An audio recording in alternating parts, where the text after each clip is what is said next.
Allah Azza wa Jal, mereka tanda mukjizat bahwa Quran adalah kitab yang tidak bisa ditandingi. Terus tilka ayatul Quran wa kitabim mubin. Ini adalah ayat-ayat Al-Quran wa kitabim mubin, dan kitab yang satu remang-remang, abu-abu atau jelas? Jelas, bukan remang-remang, putih-putih, hitam-hitam, nggak ada abu-abu. Bagi Quran ini halal-halal, bagi Quran ini haram-haram. Cuman kitanya aja yang harus jujur. Kalau kitanya belum bisa, riba haram.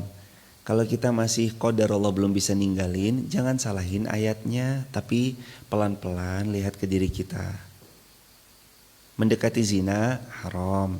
Kalau ada yang berbau mendekati zina, jangan salahkan ayatnya, salahkan kitanya yang belum kuat dalam menjalani ketaatan. Sama pelan-pelan atas apapun yang haram. Kalau Allah sudah berfirman, maka berusahalah kita pelan-pelan untuk memperbaiki diri kita. Dan tapi kitanya juga harus tahu, kitanya terhadap sedikit atau banyaknya perbedaan, tetap kalau disatu-satuin mah banyak samanya daripada banyak bedanya. Jangan sampai sedikit perbedaan membuat satu di antara sesama muslim tuh saling tidak bertegur sapa. Jangan. Sedikit perbedaan tetap harus bisa disikapi dengan lapang dada. Hadirin minum es teh, saya minumnya air putih. Ada yang sebelahnya minumnya es dawet ayu, sebelahnya minumnya teh tawar panas. Ada yang sebelahnya lagi jus jeruk, ada yang sebelahnya jus alpukat. Kira-kira berbeda dalam pilihan opsi yang kita tahu sama halalnya, terus kita duduk bersama, boleh atau boleh? Boleh nggak?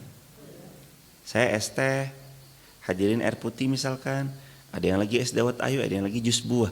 Kita boleh duduk satu meja nggak? Boleh saling bercerita nggak? Boleh saling bertegur sapa? Boleh ketawa bersama? Terus kenapa sama sedikit pilihan yang berbeda terus kita enggan bertegur sapa? Jadi bersikap yang lapang, dadanya yang lapang. Kalau ada sedikit yang berbeda, asalkan kita sama taunya ada dalil sumber Quran, nas, yuk pelan-pelan diamalkan. Karena Al-Quran ini kitab yang mubin. Apa arti mubin? Jelas. Maksudnya Al-Quran itu petunjuk yang sempurna, memberi penjelasan tentang akidah, hukum, akhlak, syariat, jelas. Putih-putih, hitam-hitam, gak ada abu-abu, jelas. Quran itu jelas sekali. Ayat yang kedua, hudan. Al-Quran fungsinya hudan. Apa itu hudan? Petunjuk.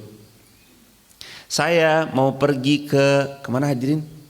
Hadirin dari mana hadirin? Kudus. Saya mau pergi ke Kudus. Tidak tahu peta, tidak tahu informasinya. Ada dua pilihan. Saya mau gambling ke Kudus tanpa ngelihat peta, tanpa ngelihat apapun jua, atau saya pakai GPS. Di antara kedua pilihan, yang pertama gambling, pokoknya jalan. Ada pelang, Kudus sana, yo. Sama yang kedua pakai Google Map. Kira-kira yang lebih hemat waktu yang pertama atau yang kedua? Yang kedua. Sekarang zaman sudah serba canggih, zaman sudah serba maju. Diperkirakan bahkan kalau ada jeglongan, ada macet, ada tanda merah. Macetnya nggak begitu parah, tandanya oren. Semuanya termudahkan lewat GPS, Google Map. Tinggal kita pencet, berangkat. Kenapa masih menyulitkan diri dengan sesuatu yang belum pasti?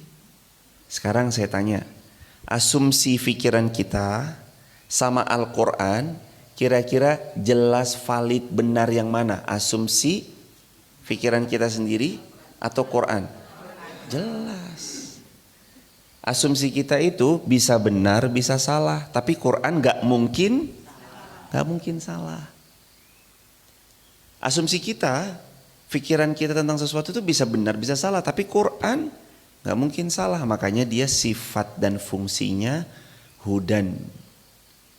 Jadi nomor satu Quran itu petunjuk.